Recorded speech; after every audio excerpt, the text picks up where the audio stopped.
नमस्कार, मी प्रीती हर्लेकर सांगली बुलेटिन मध्ये आपले सर्वांचे सहर्ष स्वागत करत आहे। पाहूया आजच्या ताज्या घडामोडी, बातम्यांची बुलेट ट्रेन, आपली सांगली बुलेटिन। लिंगायत समाजाचे विविध प्रश्न सोडवण्यासाठी वीरशैव लिंगायत सन्मान यात्रेचे आयोजन करण्यात आले। या यात्रेस सर्व जिल्ह्यांमध्ये उत्स्फूर्तपणे प्रतिसाद मिळत आहे। मराठा, धनगर, वंजारी आणि अनुसूचित जाती जमातीच्या बांधवांच्या बरोबरच सर्व जाती धर्माच्या बांधवांच्याकडून या यात्रेचं स्वागत केलं जात आहे। सामाजिक विषमता दूर करण्याबरोबरच 18 पगड जातींना सोबत घेऊन समता आणि बंधुता प्रस्थापित करणे हा आमचा मुख्य हेतू आहे, असं मत राज्यसभेचे खासदार अजित गोपछडे यांनी व्यक्त केलं। मिरजमध्ये खासदार अजित गोपछडे हे प्रसार माध्यमांशी बोलत होते। यावेळी भाजपचे ज्येष्ठ नेते आणि प्रसिद्ध धन्वंतरी डॉक्टर रवींद्र आरळी हे उपस्थित होते। लिंगायत समाजाच्या आर्थिक विकास महामंडळासाठी 1000 कोटी रुपयांच्या निधीची मागणी राज्य सरकारकडे करण्यात येते आहे।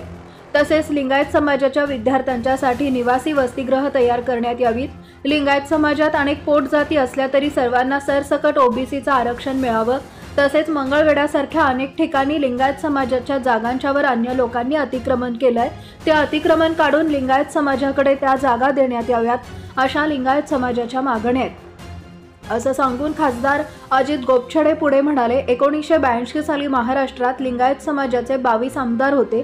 आता मात्र फक्त 4 ते 5च लिंगायत समाजाचे आमदार आहेत। लिंगायत बहुल मतदारसंघासहित ज्या ठिकाणी लिंगायत समाजाचं नेतृत्व सक्षमपणे आहे, अशा जास्तीत जास्त ठिकाणी लिंगायत समाजाच्या नेत्यांना विधानसभेची उमेदवारी द्यावी, अशी मागणी महायुतीकडून करण्यात आलेली आहे, असंही खासदार अजित गोपछडे यांनी सांगितलंय।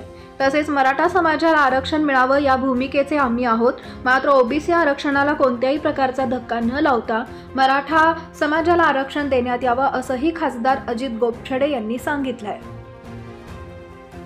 मंचाच्या वतीने वीरशैव लिंगायत समाज सन्मान यात्रा भक्तीस्थळ ते शक्तीस्थळ हजारो लिंगायत तरुणांच्या साक्षीने महाराष्ट्रभर भ्रमण करीत आहे।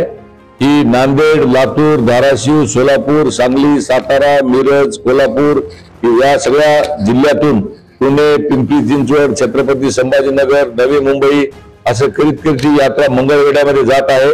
या महाराष्ट्रातल्या 1.5 कोटी लिंगायतांना जागृत करणारी ही यात्रा आहे।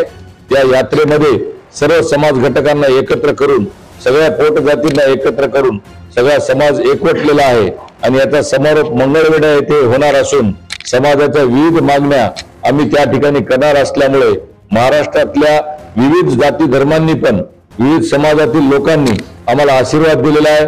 मराठा समाजाने आशीर्वाद दिलाय, धनगर समाजाने आशीर्वाद दिलाय, मागासवर्गीय समाजाने आम्हाला आशीर्वाद दिलेला आहे।